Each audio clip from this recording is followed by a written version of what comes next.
All right, so this is a pre-recorded lecture for chapter 4 for the Wednesday for the week I'm missing for conference. So hopefully once again, you can sleep in or you can do something a little different in the morning, maybe, cook a nice breakfast and enjoy it, right? And you can watch this lecture whenever you can.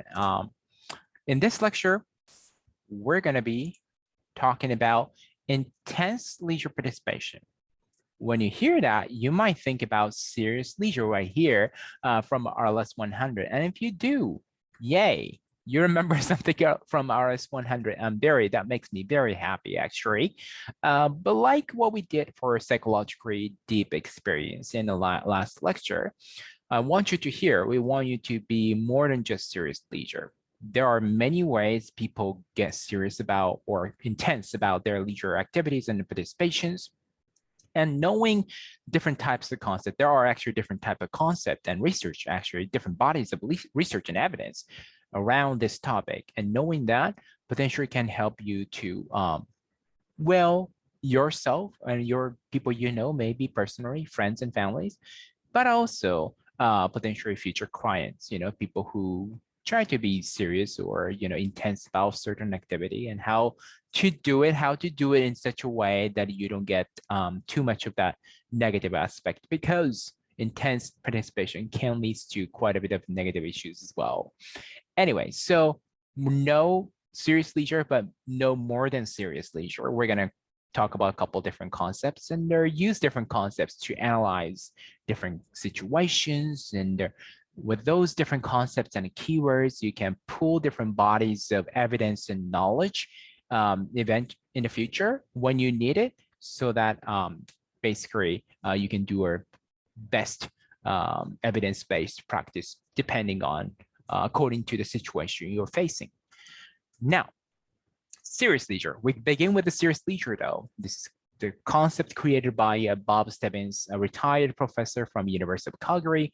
This is a systematic pursuit of an amateur, hobbyist, or volunteer activity that participants find so substantial, interesting, that they launch themselves on a quote-unquote career centered on acquiring and expressing its special skills, knowledge, and experience. Okay, we're going to talk about what career means, because it's not about doing your job, making that activity as your job. Okay, it's not that.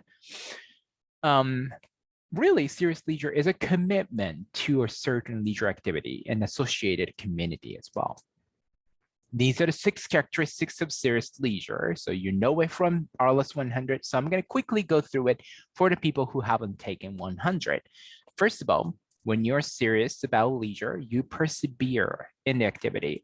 That means you cannot just quit when the time is difficult, right? Let's say you're working out, right? But you may hit those plateau time, your body's not changing, you're not getting stronger, right? Those challenging time. You cannot drop exercise, working out at that point. You have to kind of, power through it. You have to look at your diet again. You have to look at your workout regimen again to try out different activities and so on and so forth to keep on going, right? So that's what the perseverance is, really sticking to the activity, really. Second characteristic is about leisure career, and that is not turning your activity into a job. It is not. Okay, it is about the trajectory and basically progress trajectory of you started off as a novice, whatever, novice badminton player. You gain a skill, you gain experiences, and you participate in activity in the community differently. You started joining a club and you get better, you have a coach, so on and so forth. And you started to get recognized as a good player. You participated in tournaments, win some locals, and then goes to provincials and so on and so forth. So you get more serious. That process, that trajectory is leisure career. Okay. Third is personal efforts, which is to, of course, you get serious, you have to make effort to gain skills and knowledge. those things like skills and knowledge do not naturally come to you. You have to invest, you have to spend the time, you have to actually sometimes get your body moving, you know. Fourth characteristic is called unique ethos and a social world, and they're kind of tied together. So what that means is that basically for each activity you get serious about, typically there's a subculture like a community out there, group of people who also love that activity, whether it's the music or exercise or whatever, gaming, doesn't matter, right? And you eventually, as you get serious, become part of that community as well. And then each community typically has certain social norms and unique worldview, like for example, serious recreationists, outdoor recreationists, mountaineers, mountaineers, they have, they tend to be environmentally friendly and different things basically, and use different terminologies and languages. As you get serious about and you become part of that community, you internalize, you actually become one of them, and you get those ideas and values and norms and behaviors in you as well. In you started to talk and do things like them. That's what the unique ethos is, okay? Fifth characteristic is that when you get serious about activity, you identify with it. You identify, ooh, I am mountaineer, right? Yeah, I work at this company, but that's not my identity, right? That's just a job that makes me alive, that keeps me alive and get the money coming. But really, the true side of me is this, I'm a gamer, I'm a musician, so on and so forth. Sixth characteristics is the special durable benefits. Some of them are tangible, like trophies and medals and whatnot. Some of them are intangible, like self-actualization, identity. Now, there are the definition of serious leisure mentioned 3 types of serious leisure: amateur, hobbyist, volunteers. We didn't talk about this in RLS 100, so let me talk, and this is kind of important. So 3 broad basically categories of serious leisure. First being amateur. What that means is that this is a broad range of activity in which there are professional counterparts. What do we mean by that? For example, you are an amateur badminton player. There are professional, yeah, sort of like there are professional badminton players. Well, professionality in badminton is kind of questionable, but anyway, they make a lot of money. But anyway, professional hockey player. There you go. That's better. Hockey player, professional hockey player, but you're a serious hockey player, right? So there's that same activity and there's that professional counterpart, and you're not the pro, but you're really serious about the activity too. Same thing goes with the artists, scientists. Yes, there are amateur scientists. There are professional scientists like people like me, if you will, right? But there are people who are, amateur astronomists. There are people who are fascinated with the universe and stars and whatnot. There are people out there observing stars and finding new stars and things actually as well. So that's exciting. But this is broadly speaking amateur. The second category is called hobbyist, which is basically opposite to amateur. These are the activities that do not have a professional counterpart. For example, collectors. You're collecting, let's say, a stamp. There are many people who collect, that postcard stamp thing. There's no professional version of that, really. You're a collector of Yu-Gi-Oh card, if you know what I mean. There's Pokemon card, Yu-Gi-Oh card, Magic Gathering card. I don't know if your generation, maybe you're too young for that. But again, maybe there are a few niche exceptions that who made a living out of it, but typically there is no professional for those kind of stuff, right? Readers, you're a huge fan of certain genre or certain title. There's a crazy, people who are, just loving Harry Potter so much. What is that called? Potterhead, I guess, Potterheads, right? These are the major fans of Harry Potter. There's no professional Harry Potter readers that I'm aware of, right? Typically, so they're hobbyists, no professional counterpart. And the last one is volunteers. And these are serious volunteers. They offer uncoerced help. So it's, chosen by the participants. either formally or informally, whether it's the quote unquote, there's a position, volunteer position formally exists, or just like, more informally helping out, and that just becomes a thing with no or at most token pay. So no pay at all, or token pay like a gift card, or they just get the stuff, or just like stuff that you can use at that organizations or whatever, those things. Basically, you don't get anything out of it much physically. Now, moving on to the next one. This is important, especially serious leisure, and other intense leisure participation too. It leads to rewards and cost. Rewards and cost, as in good, positive, and negative outcomes. And specifically, costs are important, and we're going to dig deeper into it.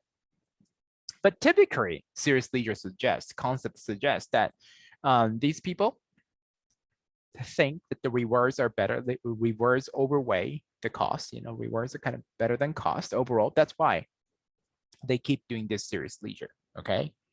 Nonetheless, there is some cost.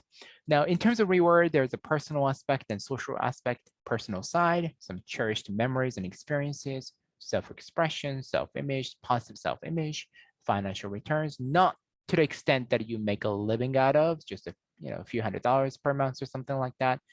Social benefits and rewards, group accomplishments, contribution to the group. So you're really organizing events for the group, helping out like finances and whatnot of the group. You're helping them out.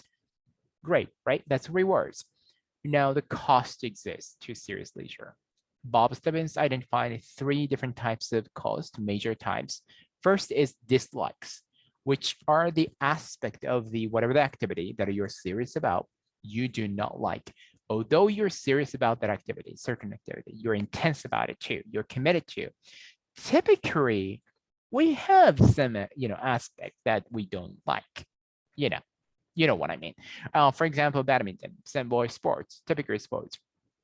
Some people may not like, in a sports like a badminton, you have to work on your footwork, right? You basically lower your body and you have to shuffle back so much so that that's probably the most physically demanding part. And you have to do training of it.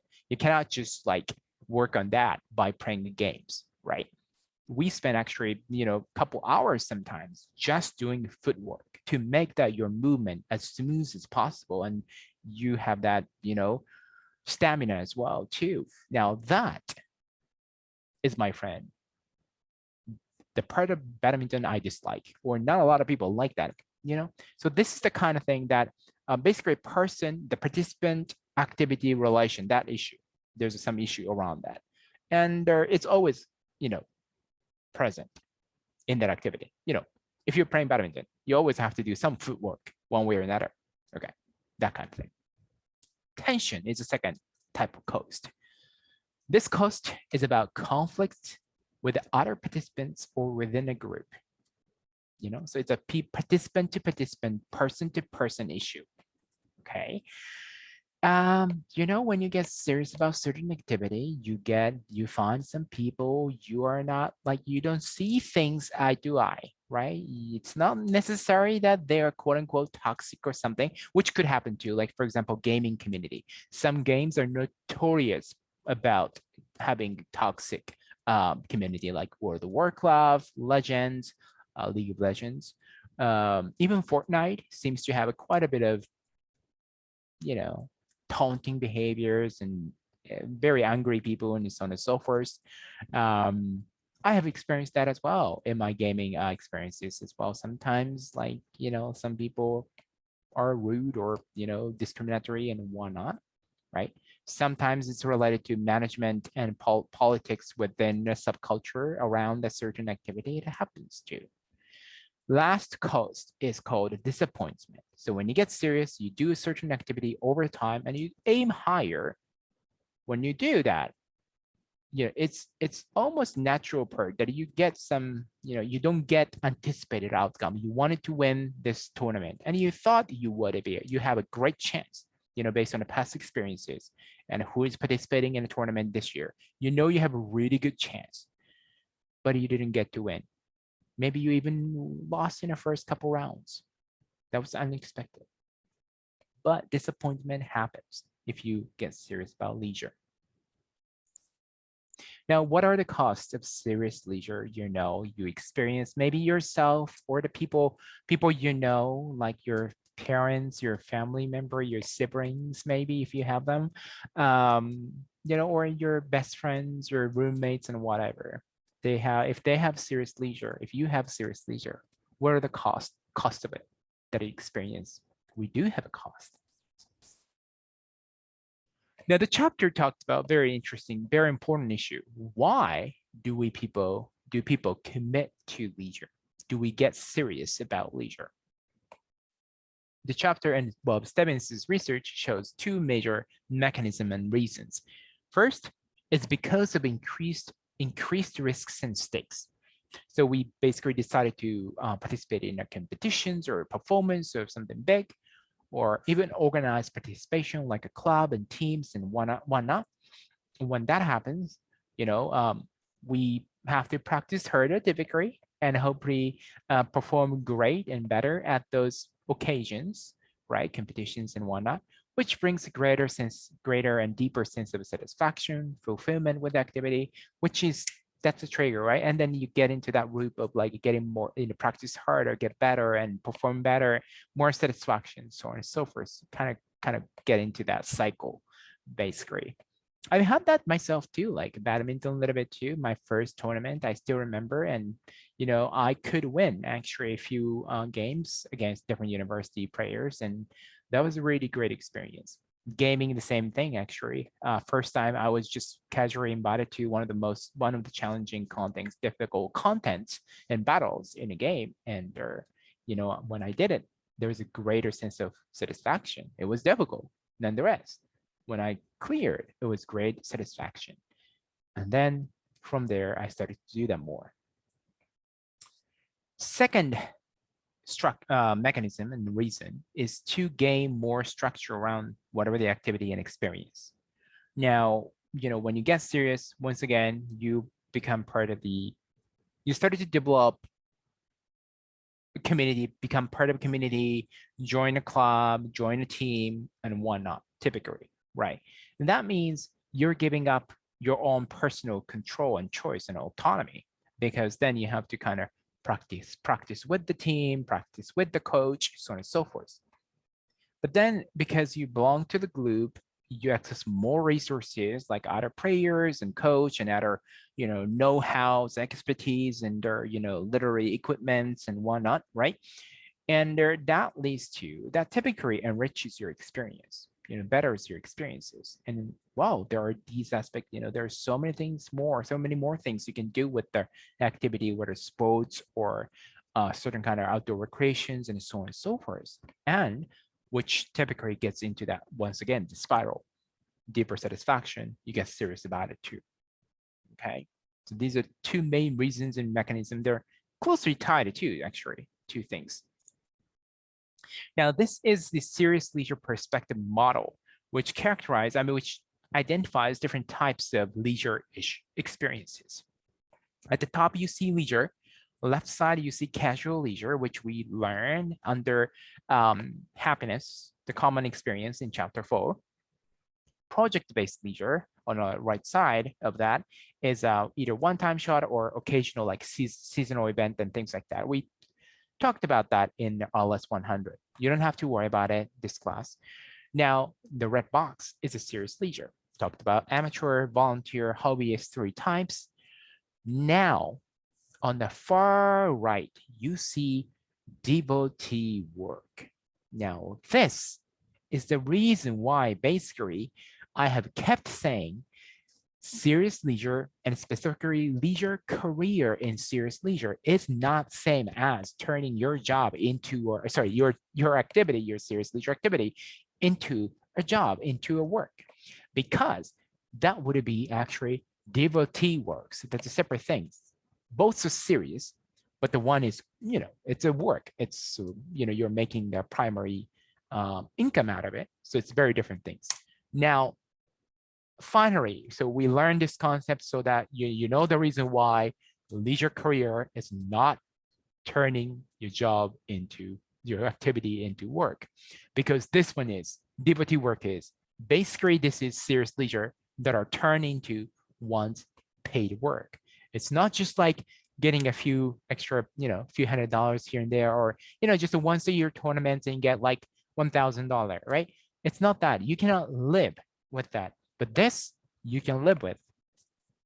So in devotee work, people have a strong positive attachment to a form of self-enhancing work. So lots of self-growth and whatnot, where the sense of achievement is so high and the core activities, so the primary tasks in the job is endowed, as in like it's endorsed and valued so much with the intense appeal that the line between this particular work, this work, and the leisure is virtually erased, especially this work and the serious leisure. So it's basically serious leisure for you, but it's just a work. You turn it into work. So you loved, let's say you loved gardening, right? You loved gardening. That was your serious leisure stuff. And one day you decided that you're going to actually be a gardener. You're going to sell the flowers, basically, and you just live off of it. That's a devotee work.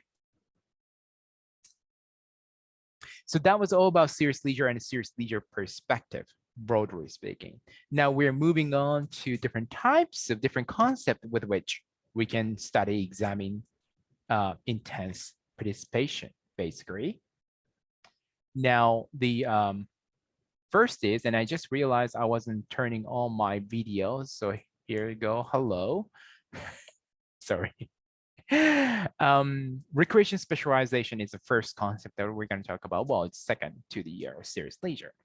What it is that it's about developmental process in which we move forward to higher levels of competence and commitment and involvement with the others in that specific activity, so kind of like a community, or drop out. So it's a developmental process is a key. It's over time. Right? Sometimes from childhood to adulthood, very much so, right? And sometimes people drop out from this process. It's a continuation, okay? Now, serious leisure does talk about this through the concept of leisure career, right? It's the trajectory. But really, serious leisure does not necessarily go deep. It does go into a little deeper into that if you read the book and papers and whatnot, but not so much. Recreation specialization, this concept is all about basically that developmental process. That's the primary focus over time. Okay, so that temporal aspect is the most important part of a recreation specialization. Now, Scott and Schaefer, coming from Texas A&M University as well, they identified 3 dimensions of specialization. First being focusing on activity, obviously, in exchange of others. So that's important. So when we specialize in activity, and of course that applies to serious leisure and whatnot, but recreation specialization does a good job and very pragmatic that, when someone is specialized in one activity, that typically means that you have less time for other activities, less money for other activities, right? That's what it is. There's always that sacrifice. Secondly, acquiring skills and knowledge, obviously, and the serious leisure talked about that too. Third is personal and behavioral commitment, which is very interesting. Now, personal side is about identity, defining yourself based on activity, strong attachment to the activity. So that's, once again, serious leisure kind of talked about that too. But the behavioral commitment, as you get specialized in certain activity, quitting that becomes problematic and inconvenient. And that's realistic side of the specialization. That's the why people sometimes get deeper into the activity and continue to get deeper into activity without fanning out, without exploring different types of activity. For example, like you play, let's say badminton, right? Me play badminton. You can see actually my badminton rackets in here if you see the camera, right? Right. So what happened is that basically you make friends through that sports and activity, right? And with that, what happened is that, if you quit the activity, you quit the sports, you're going to lose a lot of friends and people associated with the activity. So that becomes problematic and inconvenient. So you keep playing that activity. Brian's research, almost like 50 years ago, he identified 3 stages of specialization. Now, the chapter talked about 4 stages, and they're actually not famous, not established. This Brian's work is much, much, much, much, much more influential. So you can understand this. You can just remember this. You can just understand this. And it's even simpler. It's very simple. We all begin at the novice stage, right? This is where your participation is infrequent. You play badminton very casually, maybe once a week, a couple times a month with the friends, and just to get the superficial results and benefits. Have fun, just beat your friends and, have a great time with it. And then you get to this establishment phase, which is about you becoming competent. You seek validation of your skills through greater challenge, or you're competing against more stronger, more skillful athletes and so on and so forth, right? You may join a club, so you get other people recognize your skills to an extent as well. And then finally, you become specialized, and that specialization or specialized state and phase is the last stage of this. It's a level of commitment, high level of commitment, and you have a lot of activity-related knowledge, and you have a focus on activity. So you're focusing on activity, your life is focused on activity. So other activities tend to get less attention, less time, less effort, so on and so forth. Your life started to kind of revolve around that activity. You're like, let's say, each week you put the training of the badminton and so on and so forth, and then you try to navigate other things, other work, other leisure activities, your relationship, family stuff, around that. The main part becomes that activity, like, for example, badminton. Now, research shows that actually this recreation specialization is has quite a bit of practical value in marketing segmentation, as in, we do marketing in a recreation, sports, tourism, park, whatnot, right? We try to reach out to the potential markets, potential clients, clientele, and we try to communicate what we try to do, what we value, what kind of products and services we have, so that they're aware of us and they come to us to consume our product and services, basically. Now, marketing segmentation suggests that actually marketing the society, basically society, right? That's not monolithic. There's a different pockets of people, and some of the people are more likely to enjoy your service and products than other people. So really identifying those subgroups and really more strategically reaching out to the people you would have maybe better chance with, or some people you're missing out on, like, so far your existing marketing didn't tap into certain segments of the society, then you try to better your relationship with them. Anyway, so specialized recreationist creates a very particular type of marketing segment. Basically, they behave differently. They purchase differently. They spend money differently, and they have a preference, different type of preference than novice people as well. Research shows that specialized recreationists have very particular setting preferences. For example, once upon a time, I was a varsity golfer. I played golf very competitively. My average score once upon a time was 74, which is like 2 over, because 72 is a par play, the 0, right? 2+2, which isn't great. It was okay for what I was doing, basically.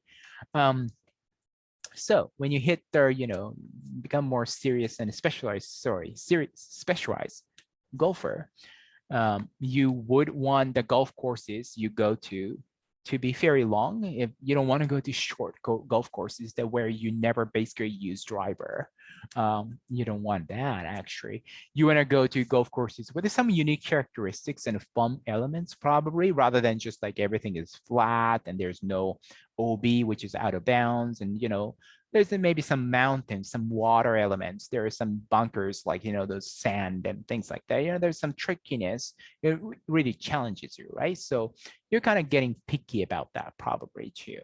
And probably you don't want to go to like very rainy places and you want to go to dry place like Arizona. Arizona would be great place to golf as well. Now, another study by Bricker and Kerstetter, which kind of saw in the RLS 100, shows that specialized recreationists tends to be attached to certain places. Specifically, we are dependent on certain places, as in functionally. It's not that we are emotionally attached to certain places, which we could, but we have this functional dependence that because, for example, as a high-level golfer, you would need a certain golf courses or golf practice range where you can do certain kind of practices. For example, I would go to certain golf range where there's a green as well, the putting green, you know, you can practice actually with the green, or you can practice pitching or approach. So you around the green, you can just do a short game, work on a short games basically. What else? Bunkers, like those bunkers, there are some places where actually you can practice those bunkers for free, which is very important because, you know, when you're in, when you have to make a shot from bunkers, typically you're in the trouble. So you want to make those shots reliable as well. So you're going to be dependent on certain prices, certain practice range, or certain golf courses, and so on and so forth. Now, the third point here, specialized recreationist tends to be particular about recreation resource conditions, Once again, it happens in a golf as well. Like, for example, course condition is a big factor. Like, there can be rainy days, right? Right after that, how fast water goes away. That's very important because if the water stays there, some courses it does, and there, you know, it's really difficult to make a shot, and it's just muddy and dirty as well. The green is very important. Condition of the green, where you putt when you roll the ball, and then their hole exists, right? That condition is extremely important. Some of them like has like a little uneven things, and it's just so not good. The ball does not roll so nicely, and that's not the one that you want to have, obviously. There are many other conditions that we can talk about, but that's a more of a, you know, nerdy aspect of golf, so I'm not going to go into that. But the point is, research suggests that specialized people are the unique people. If you know these characteristics, though, you can actually, you know, market your services and products really well to these specific people, and they're going to come back to you, right? They're going to come back to you because they're going to be dependent on your price. They're going to come back to you. They're going to drop, you know, they're going to give you a lot of money, basically.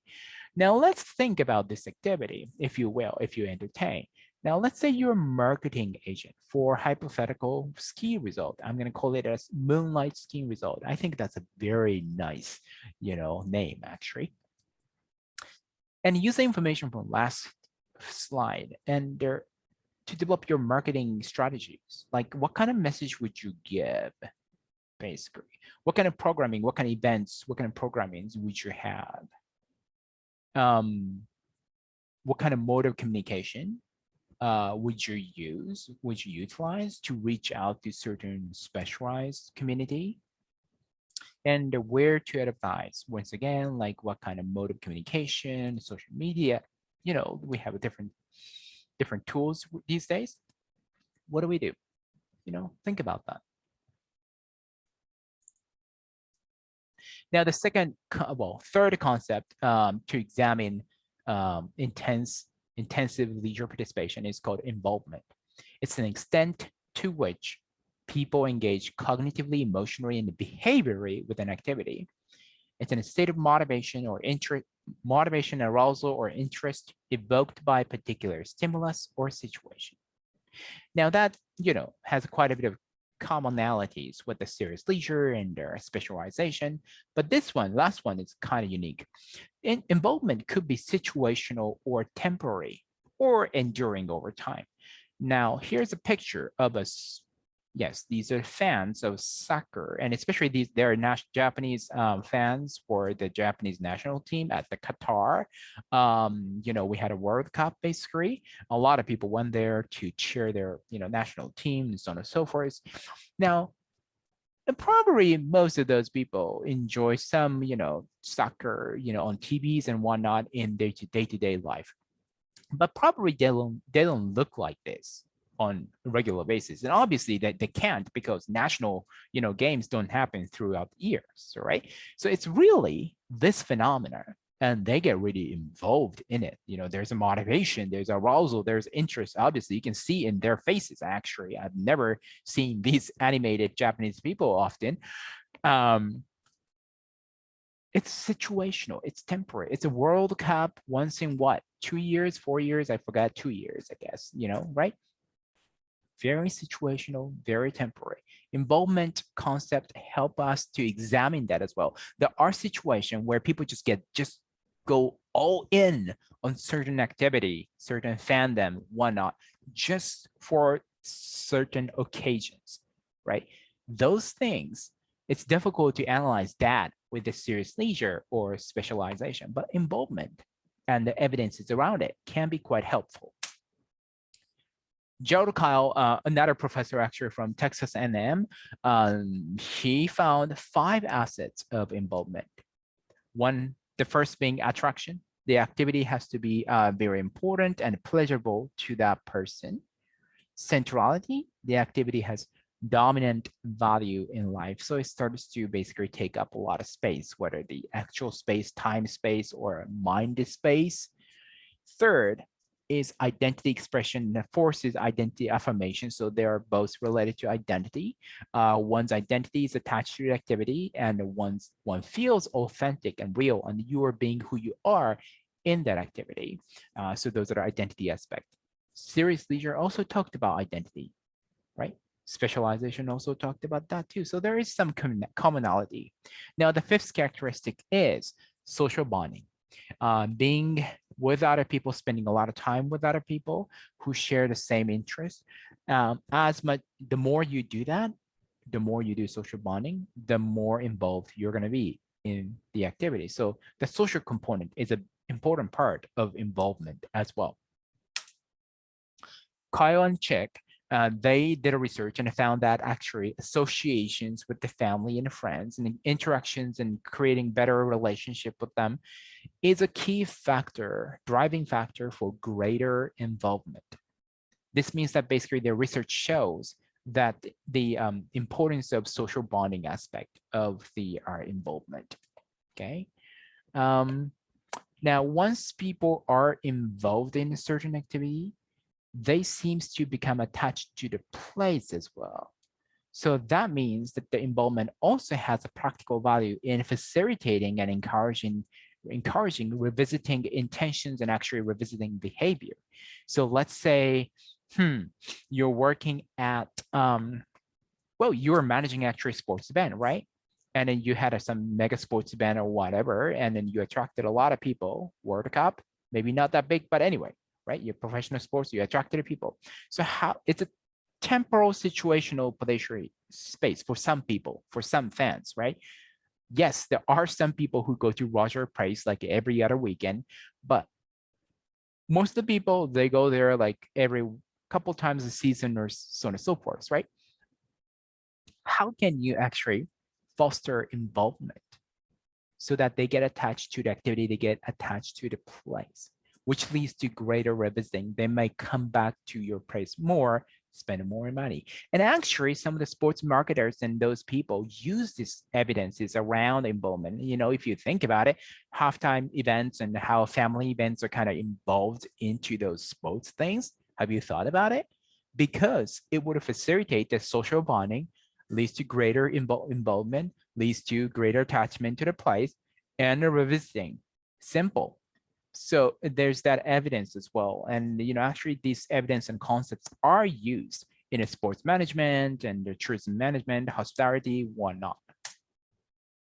The last concept we learn as to intense leisure participation is passion.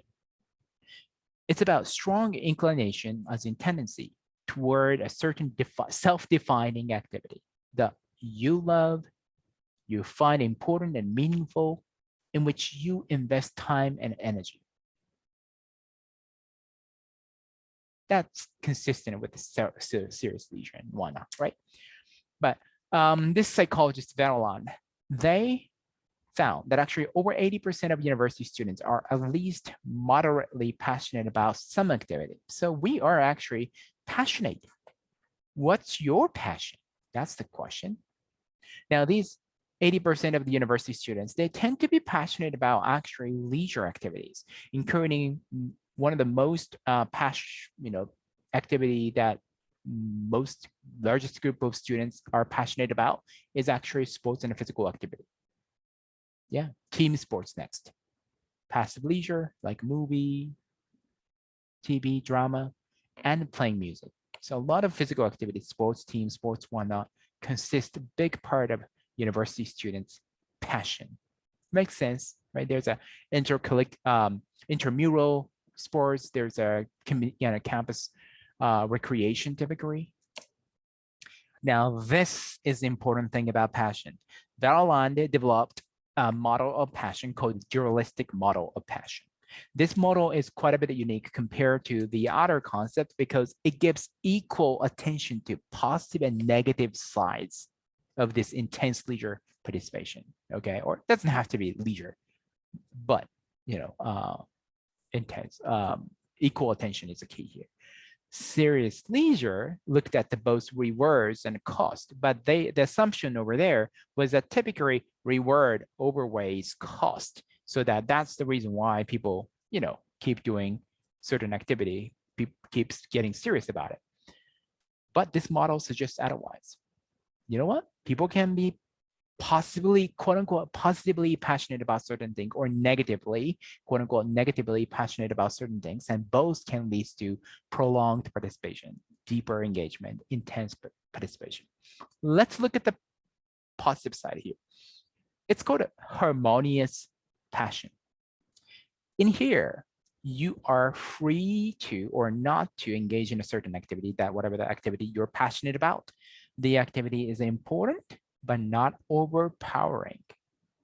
It's not in conflict with other aspects of life, like academics and relationship. Now, the other side, the dark side of the passion is called obsessive passion.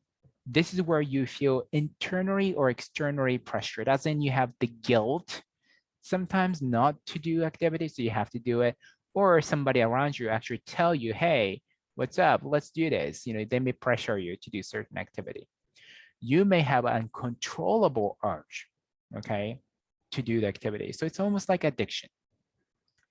And the activity is in conflict with other life domains. Like, for example, you have obsessive passion for gaming and you do that too much, and you cannot wake up for the morning class. Well, that's negatively affecting other life domains. So that's obsessive, probably. Varoland and colleagues found that actually this harmonious passion, so HP is a harmonious passion, OP is obsessive passion, the negative side, they actually have different consequences among football or soccer fans. Both harmonious and obsessive passion led to team pride and street celebration after winning. So that's great, right? And that's consistent between the two.